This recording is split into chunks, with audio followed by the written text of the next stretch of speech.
देखिए, आज की जो वीडियो है हमारी, आज का टॉपिक है सार्थक अंक। ये सार्थक अंक है, ये बहुत से एग्जामों के लिए काम करते हैं कि किस तरह से हमारे सार्थक अंक होने चाहिए।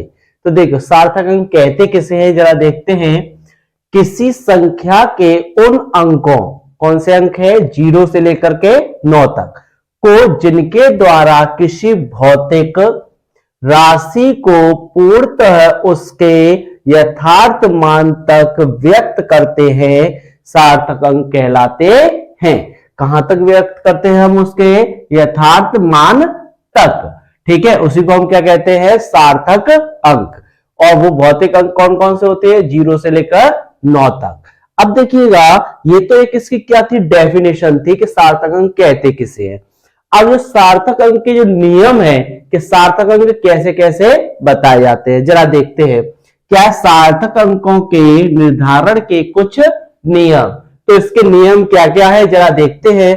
कि पहला है, सभी अशून्य अंक सार्थक अंक है। जैसे आपका कितना 189 लिखा हुआ है, कोई पूछता है कि 189 में कितने सार्थक अंक है, तो अशून्य मतलब शून्य ना हो और आपकी संख्याएं हो, वो सब क्या कहलाते हैं, आपके सार्थक अंक।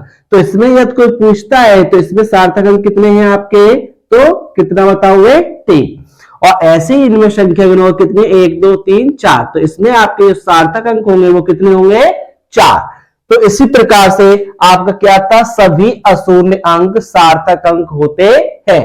तो यदि इस तरह से कोई संख्याएं लिखी होती हैं तो उन संख्याओं के कितनी अंक, कितने हैं वो अंक उनके, वही उनके सार्थक अंक होते हैं।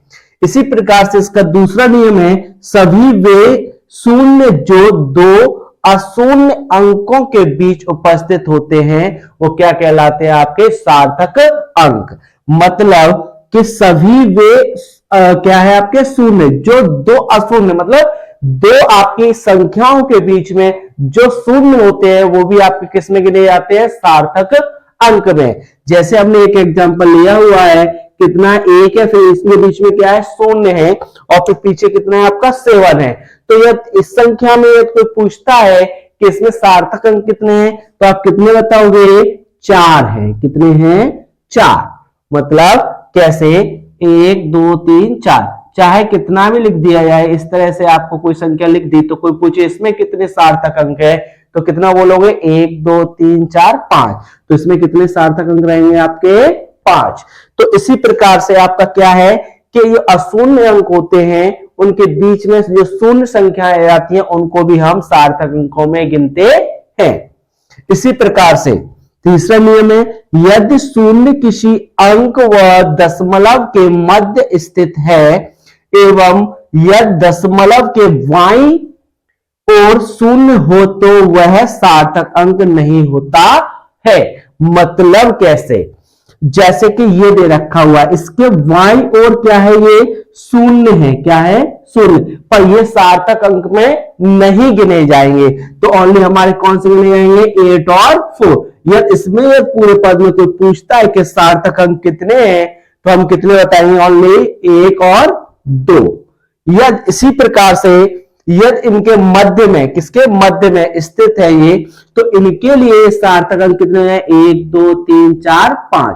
तो इसके लिए सार्थक अंक की संख्या कितनी हो जाएगी, 5। तो आपने देखा कि हमारे वाई और ये शून्य है, तो ये शून्य नहीं गिने जाएंगे। तो इसमें कितने सार्थक अंक थे, 2।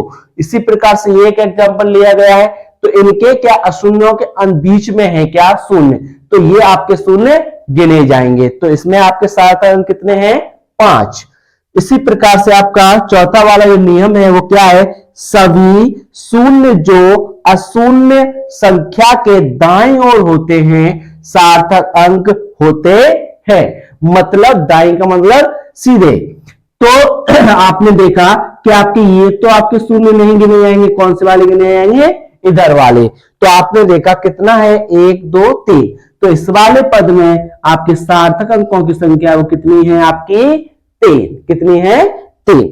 इसी प्रकार से लास्ट इसका जो नियम है वो देखते हैं, सभी शून्य जो अशून्य संख्याओं के दाईं ओर होते हैं सार्थक अंक हो भी सकते हैं और नहीं भी हो सकते हैं।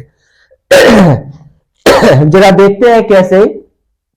यहां पर कितना अपने पास 2 और 10 पे घात कितना लगा हुआ है 4, तो यहां पर जो सार्थक अंक की संख्या है वो कितनी है आपकी 1, कितनी है 1।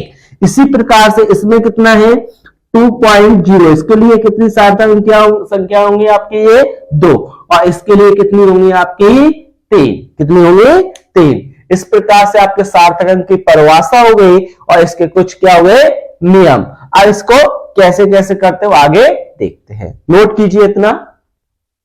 आपके क्या है निकटता, जैसे अंकों में भी सार्थक अंक थे उसी तरह से क्या है इसकी निकटता। देखेंगे निकटता में क्या होता है, यदि पूर्णांकित की जाने वाली संख्या 5 से छोटी हो तो उस अंक को हटा दिया जाता है। जैसे एग्जांपल में आपको दे रखा है 7.82, तो ये क्या है, ये पहली वाले अंक की संख्या कैसा है 5 से छोटी, क्या संख्या 5 से छोटी हो तो उस अंक को क्या कर दिया जाता है, हटा दिया जाता है। तो इसको हम कैसे लिख सकते हैं 7.8, क्योंकि यहां पर ये जो 8 के बाद जो संख्या है वो 5 से छोटी है, तो इसी प्रकार से हम इस 2 को हटा देंगे। फिर दूसरा इसका जो नियम है वो क्या कहता है, यदि पूर्णांकित की जाने वाली संख्या 5 से बड़ी है तो उसके पहले वाली संख्या में 1 बढ़ा दिया जाता है। मतलब क्या है कि आपकी ये संख्या है, तो जो पीछे वाली हमारी जो संख्या है ये 5 से कैसी है बड़ी, तो हमें जो आगे वाली संख्या में कितना कर दिया जाना चाहिए, 1 बढ़ा देना चाहिए। कैसे कैसे 6 पॉइंट कितना हो जाएगा इसमें 9, क्योंकि ये 7 है वो 5 से कैसा है बड़ा, तो उसके आगे वाली संख्या में हम क्या कर देंगे 1 बढ़ा देते हैं। इस तरह प्रकार से तीसरा नियम है, यदि पूर्णांकित की जाने वाली संख्या में 5 से के साथ शून्य के अतिरिक्त, मतलब शून्य के अलावा कोई भी संख्या है तो 5 से पहले वाले अंक में 1 बढ़ाकर लिखा जाएगा। क्या लिखा जाएगा, 1 बढ़ा करके।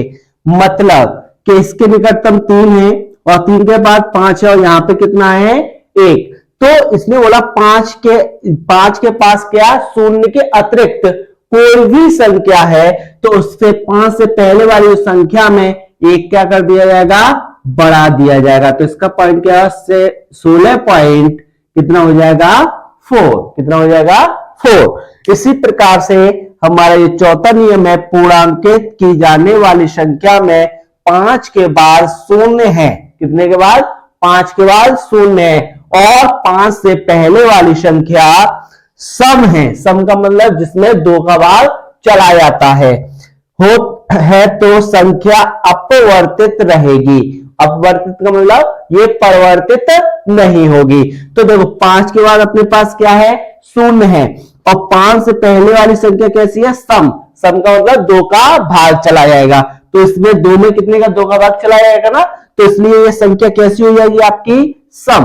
तो यह सम संख्या है और 5 के बाद 0 है तो इस अंकों में कोई परिवर्तन नहीं होगा। तो हम इसको कैसे लिख सकते हैं 3.2, कितना लिखे पाएंगे हम इसको 3.2। इसी प्रकार से आपका पांचवा इसका जो नियम है, पूर्णांकित की जाने वाली संख्या में 5 के बाद शून्य है और 5 से पहले वाली संख्या विषम है तो पहले वाली संख्या में 1 जोड़ दिया जाता है। मतलब विषम संख्या, विषम का मतलब जिसमें 2 का भाग न जा सके। ठीक है, तो देखते हैं इसके लिए एग्जांपल। 5 के बाद कितना है शून्य तो है, 5 से पहले वाला कितना है अपने पास 7, तो ये सम है या विषम, तो 2 का भाग 7 मिल जाएगा नहीं, तो ये कैसा हो गया विषम। तो इसमें हम विषम वाली संख्या में क्या कर देंगे 1 बढ़ा देंगे, तो किसका क्या होगा 3.8। इस प्रकार से ये सार्थक अंक की निकटता थी वो भी आपकी कंप्लीट हुई। नोट कीजिए।